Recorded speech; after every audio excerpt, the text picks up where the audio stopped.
Welcome back! As you may or may not know, Every Time He Dies is officially available now. If you are interested in purchasing a copy of the book, all the links are below. Every Time He Dies is about a woman named Daff who finds a watch that is the same as her deceased boyfriend's, only it's haunted by a ghost with amnesia. As she seeks to discover the ghost's identity, she becomes involved in her estranged father's homicide investigation. To date, the book has gotten stellar reviews. The average is about 5 stars. If you'd like to try before you buy, you can read the first 3 chapters for free on my website, taraeast.com.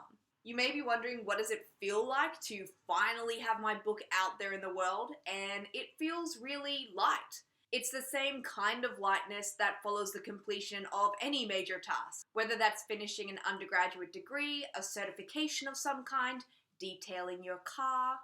Basically, it just feels really good, and I'm so happy that it's out there, and it's nice to have that sense of completion about a project that you've been working on for like 7 years. Though I'm still in the throes of promoting and marketing the book, it feels fantastic, and it does feel really light to be finished with the actual editing and production of the book. Speaking of promoting and marketing your book, this week's topic is all about how to find the right people to review your book.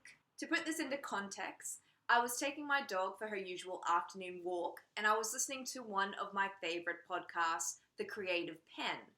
Now, this particular episode was all about how to find your first 10 book reviews. Like most indie authors, I am well aware that reviews are important to a book's success, but this podcast made me realize that they're not just important, they're vital.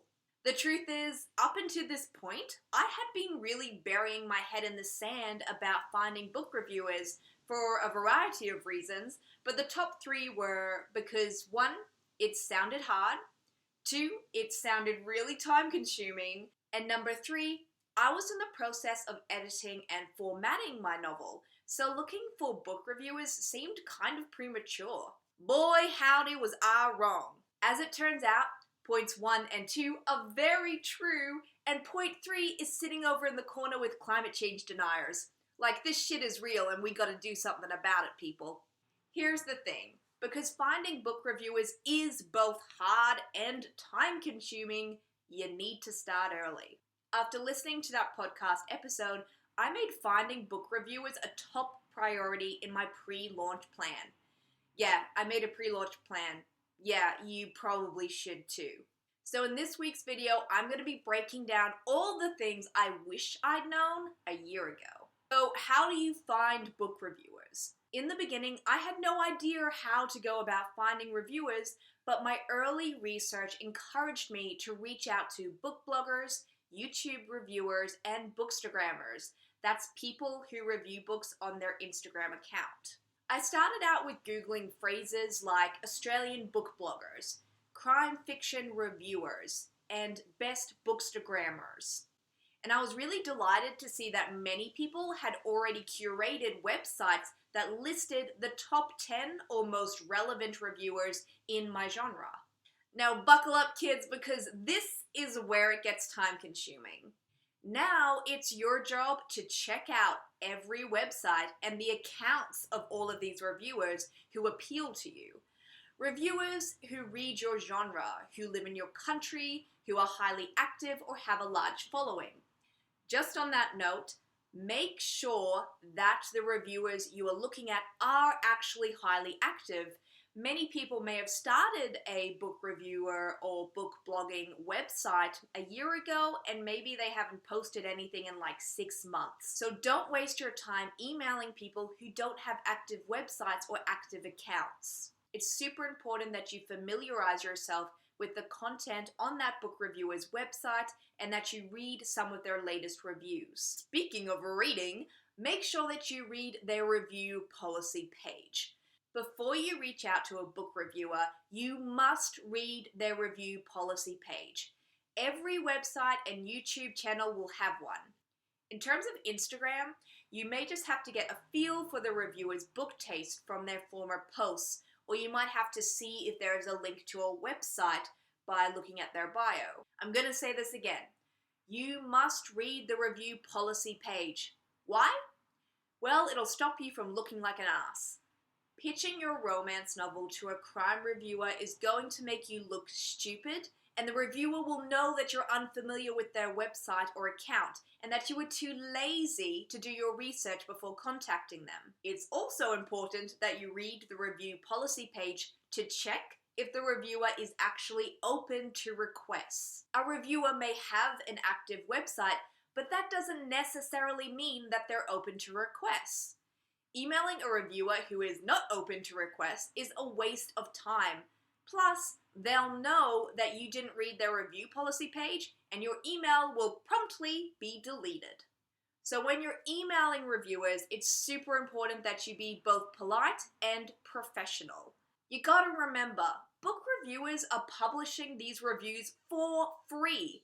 Basically, they're the guardian angels of writers. For this reason, make sure that you take the time to write a warm and concise email that contains all of the relevant information they'll need to know about your book. Some book reviewers even have specific guidelines for you to follow. This is their way of weeding out spammy reviewers who haven't taken the time to familiarize themselves with that reviewer's website. If there aren't any specific guidelines, here are some of the basics you should cover. 1. Your elevator pitch, which is either one sentence, or you can include a brief synopsis of 2 or 3 sentences. You should also include the genre, the audience, the publication date, the length in either word count or page count, when you'd like the review published, your author bio, and links to your social media, website, Goodreads, and Amazon pages. Of course, you do not have to write a brand new email for every book reviewer you send a request to. Everyone knows that you're using a template, but you must tailor that template to reflect the reviewer's website and the review policy page. All of your basic information can be prepared in advance, but make sure that your introductory paragraphs are relevant to the reviewer you are emailing. At the start of the email, introduce yourself and your novel. In the following paragraph, tell the reviewer why you think they are the right reviewer of your book. Maybe they have recently reviewed a novel that is similar to yours, or maybe they enjoy reading within the same genre your book is written in. This is why researching the reviewer is so important, and why you must familiarize yourself with the type of content they publish or post. Remember, reviewers are doing this for free, and if you show that you are actually doing your research, they'll be way more eager to help you out. Now, just in case you don't realize, yes, book reviewers are reading your book for free, but you also need to send them a copy of that book for free. You need to decide whether you're going to send a paperback copy or a digital file. Obviously, sending paperback copies is very expensive, so you need to decide whether that is something you can do within the limits of your budget. For myself, I gave book reviewers the option to choose what type of digital file they would like, whether it be Mobi, PDF, or EPUB. Now, some book reviewers include their preference on their review policy page, but if they haven't, it's always good to ask. Now let's talk about press releases and media kits. Attaching a press release or a media kit to your email will make you look super professional and a little bit fancy. It shows that you give a shit. A basic press release should include additional details about your book, including the book cover image, the official full-length blurb, previous reviews or endorsements, a longer author bio, purchase links, and contact information.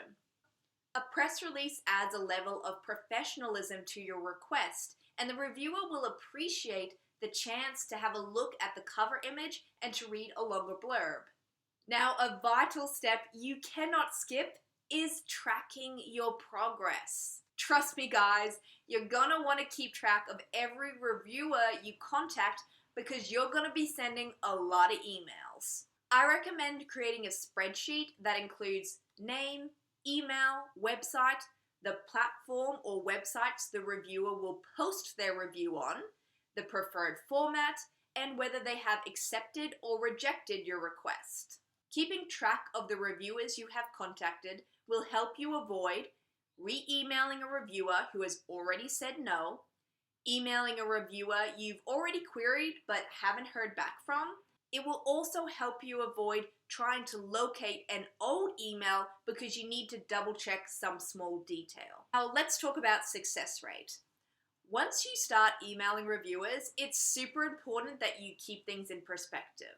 In the 6 months leading up to the publication of Every Time He Dies, I emailed 165 book reviewers and 33 said yes.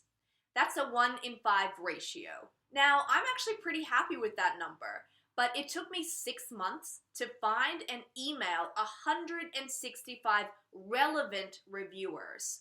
This is not something you can do over a weekend, people. Now, I don't need to unpack why reviews are so important. You know they're important. If you're releasing a novel in the next 6 to 12 months, please, you cannot skip this step. You may think that 6 or 12 months is way too early to email people, but many reviewers appreciate hearing from an author who is so organized, someone who shows that they are in control and that they are confident in their ability to produce and to publish a novel by a specific date. Finding reviewers is hard and it is time-consuming, but please know that I have found reading the reviews to be an incredibly joyful experience. When you do the work, you reap the rewards. Usually. Remember, Every Time He Dies is officially available. All the purchase links are below, and you can read the first 3 chapters for free at my website, taraeast.com. While you're there, be sure to join up to my email list. When you do, you'll get a free downloadable copy of my cheat sheet, The 7 Ways to Stay Motivated as a Writer. Know that you can also follow me on social media. I'm on Facebook, Twitter, and Instagram. Thank you so much for watching again, guys, and I'll see you next time.